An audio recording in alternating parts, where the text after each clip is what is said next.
নমস্কাৰ সকলোকে মই সিসি ক্লাছলৈ স্বাগতম জনাইছো।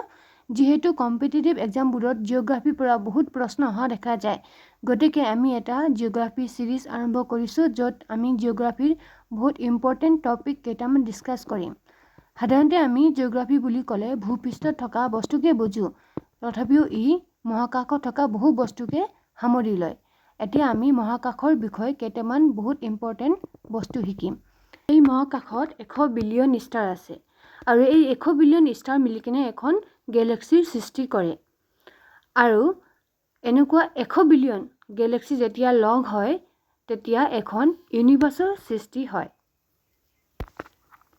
আমি থকা গেলেক্সিৰ নামটো হৈছে মিল্কি ৱে, যাক হিন্দু গ্ৰন্থত মন্দাকিনী বুলি উল্লেখ কৰা আছে।